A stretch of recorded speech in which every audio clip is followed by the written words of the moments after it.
What's up? It's Ross, and I'm back with another fucking video because that's what I do here weekly. Playing in the background, this is Rise and Fall with Our Circle is Vicious. This band's been around for a hot minute. This is their third album, came out in 2009 on Death Wish. Great Jacob Band artwork. Inner layout's fucking gorgeous. 4-panel digipack. I've had this since 2009 and it's seen better days, but that's one of the reasons I hate fucking digipacks. Jewel cases all fucking day. But yeah, that's what's playing. It's really good shit. If I didn't say so, it's Belgian hardcore, crusty kind of stuff. Alright, got a stack here, 5 records. All this stuff came in the last couple weeks, I think. I think the oldest one might be a month and a half, something like that. But we're going to dive right into this. This first one right here is a band that I was kind of late to the party on.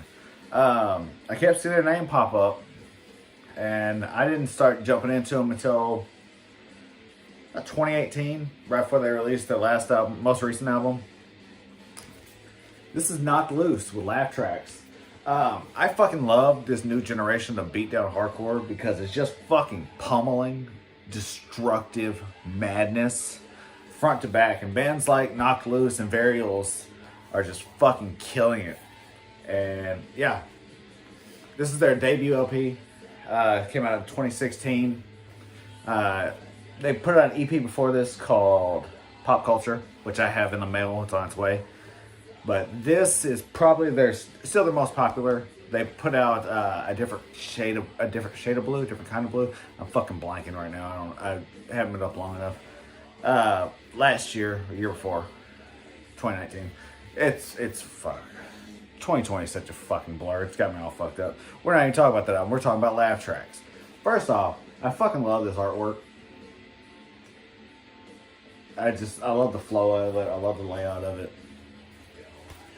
And yeah, I mean, this band has really made a name for themselves in the last couple of years. Printed air sheet here. Fold out. Track listing. Lyrics. But yeah, man. The different shade of blue is just a fucking fantastic album too. But Laugh Tracks just did something different. And the song Counting Worms is fucking huge on TikTok right now, I know. If you don't know the band or the song in general, you probably know the I wrote a song about getting better. Yeah. It's a fucking heavy ass song. That and Billy No Mates are my 2 favorites on this album. Whole thing, 11 tracks, I think it's under 20 minutes, comes right in at 29 minutes or some shit like that.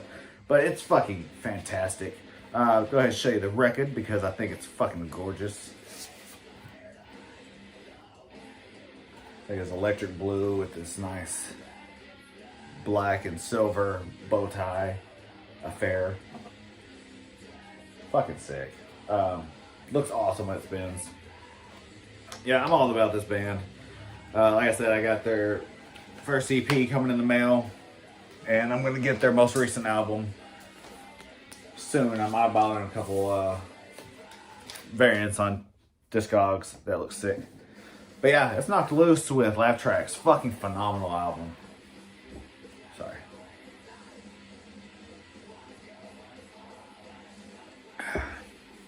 Alright, let's move on. This is one that I should have bought a long fucking time ago and didn't. I've had a digital copy of this album on my iPhone since it came out in 2012. But for whatever reason, I just never bought a vinyl copy. I kind of was fluctuating in buying records at that time. I started buying in 2010, but I didn't fully get committed into it until a couple years later.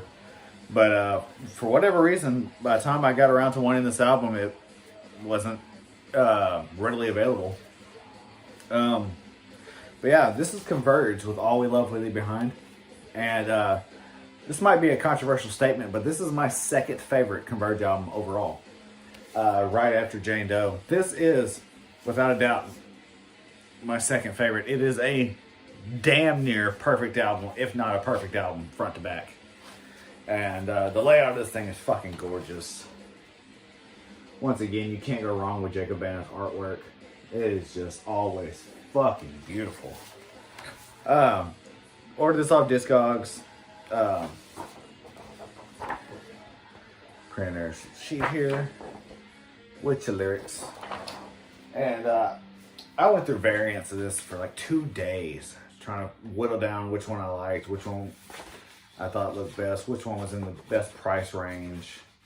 And this one just kind of jumped out at me. I'm not really sure why, because I'm not a huge fan of this variant, but it just kind of stood out. Yeah, it looks straight yellow here, but it's more of a translucent gold. Well, piss colored, if you will, because that's what I've always called it before. But for some reason, it just kind of worked. That center label's fucking awesome. That one. Yeah, it just, something about the yellow and the black cover just kind of, it worked. So I went with this one. And I can't be fucking happier. I've been listening to this thing nonstop. I fucking love the packaging of this. This is nice matte with the silver metallic finish on the cover and on the back. But that is a heavy, thick fucking jacket. No bullshit. That's how you fucking package an album. Yeah. Like I said, nearly, if not perfect album front to back. Starts off with Aimless Arrow, which is one of my all-time favorite Converge songs. Just fucking kicks you in the face out the gate. The title track is a little bit slower, but still has that Converge feel. Same with Coral Blue, which is another one of my favorites. Completely different kind of vibe. Haunting fucking vocals. Haunting vocals on Coral Blue. But yeah, I wish I hadn't slept as long on actually buying a physical copy of this. But yeah, Converge, All We Love, We Leave. Oh, fuck me. All We Love, We Leave Behind. Y'all, I apologize for this video. It's not going to be awesome. I don't know why I'm all fucked up. Had a good week. It was a good week. Work went fine, no problems. Just, I don't know. Alright, let's move it on. This right here is an album that I kind of avoided this band for a long time. Because when they came out, 2006, I gave them a lot of shit because at the time I was out of the whole deathcore thing. And I thought it was lame. And I thought they were lame. And then, because their first album was a straight up deathcore kind of, it wasn't my thing back then. I've gone back and revisited it lately. And it's better than I thought. It's still not my favorite of theirs. But this band has evolved so much so that every album is a different genre in and of itself. And I appreciate that because this band is always evolving and I'm always interested to see what they're doing now. And this is the sophomore album from Bring Me the Horizon. This is Suicide Season. This is a straight up early 2000s metalcore banger. Came out on Epitaph Records 2008. This is a repress, but it does still have the misprint on the cover, Bring Me the Horizon, which I thought was funny. First off, another album cover that I fucking love. Just very visual, stands out. I like the superimposition of the text. But yeah, this is a straight up metalcore album. Complete divergent from where they started on that first album. And I cannot get enough of this. So this popped up somewhere for like 14, 15 bucks. And I was like, fuck it, I'm buying it. And I got it, spun it, sounds fantastic. It's exactly what I've been in the mood for these last couple of weeks. As y'all know, I've been obsessing over that early 2000s metalcore. Here's the back, I don't think I showed that yet. But yeah, UK band. They actually released that new EP last year that was all kinds of fucking strange. It had electro, had a guest spot from Youngblood. It was weird, but it's also really fucking good. I need to go back and re-listen to some of their albums from the last couple of years. Sempiternal and Ammo. I haven't really dug into those yet, but I hear they are completely opposite of this. So it should be interesting. But yeah, this has a nice metalcore band mug shots with the more blood, of course. Trigger warning. Lyric sheet here. It's on the printer sleeve. And this is on gold vinyl, which I'm also usually not a fan of, but here lately it just kind of fucking works. I don't know. Lots of bands are pressing on gold, and I'm kind of about it. But yeah, me 10 years ago, I wouldn't be having this shit. It was definitely not up my alley back then, but nowadays it is just so fucking good. Don't sleep on Burn Me the Horizon just because you think of that Pray for Plague song, because that's not all that this band is or was. And listen to Chelsea Smiler. It was written in blood. It was written in blood as a straight fucking banger. This album just goes to prove that Ollie Sykes has serious chops, and he's a fucking great frontman. Yeah, Bring Me the Horizon. Suicide Season. Don't sleep, because sleep is for the weak. Alright, let's move on to some more early 2000s metalcore, because that's my shit. I picked this up for like 18 bucks a week or so ago. This I Killed the Prom Queen with music for the recently deceased. I fucked with this album so hard when I was getting into metalcore. I Killed the Prom Queen were an Australian metalcore band right in the midst of that era that I'm stuck in. This came out in 2006. It's their sophomore album. And there's interesting stories behind this album, because their vocalist, Michael Crafter, went on to be in Carpathian, and he did live for Bury Your Dead and some other bands. They actually finished the recording of this album and then fired his ass. So they brought in a new vocalist, Ed Butcher of The Hunt for Idlewave. It's a UK band.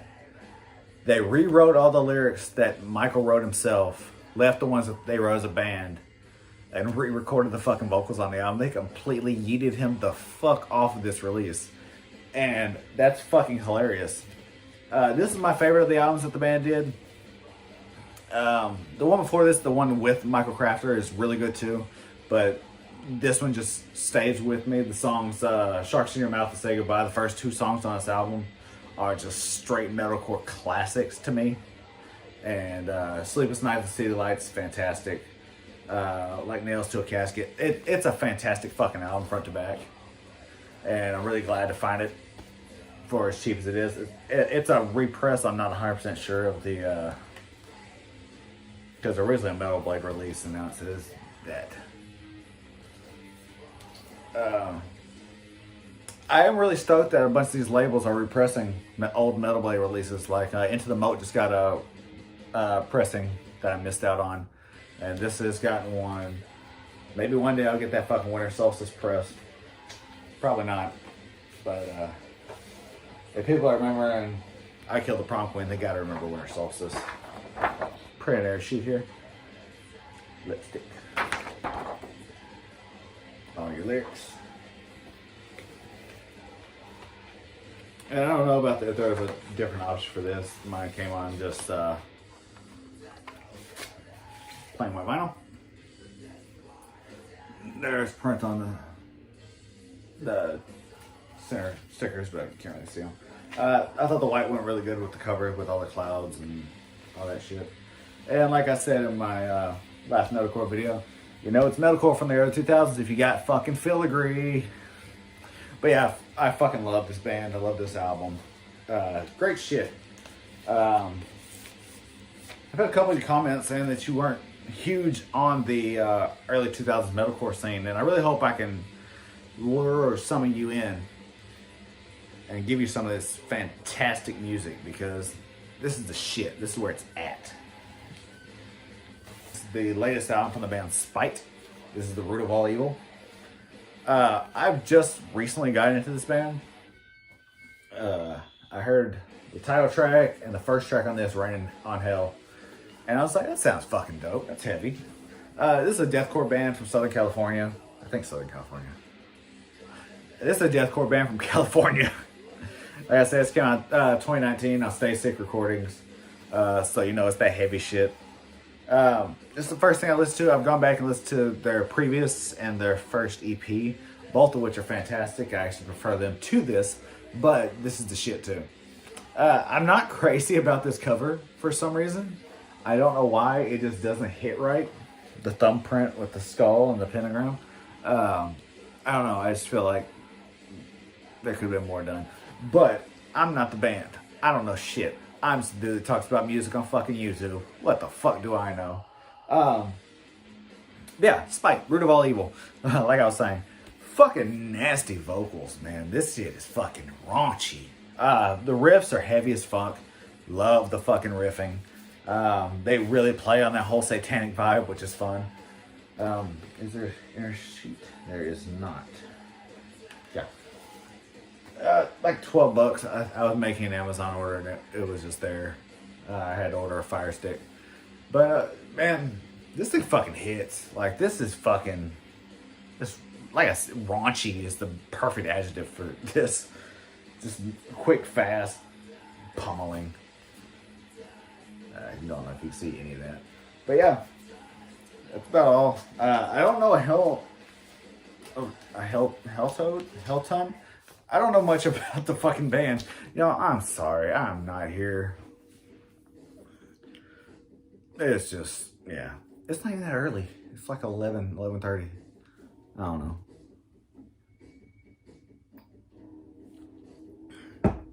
I don't know. Anyway, that's the 5 records I had to talk about today. Playing in the background this whole time was Our Circle is Vicious. I'm holding that upside down. By Rise and Fall. I'm out. I'm done. Alright, y'all. Peace out. As always, follow me on Instagram and all that shit. Thank you for subbing or whatever. Thanks for watching. Wu-Tang is for the children.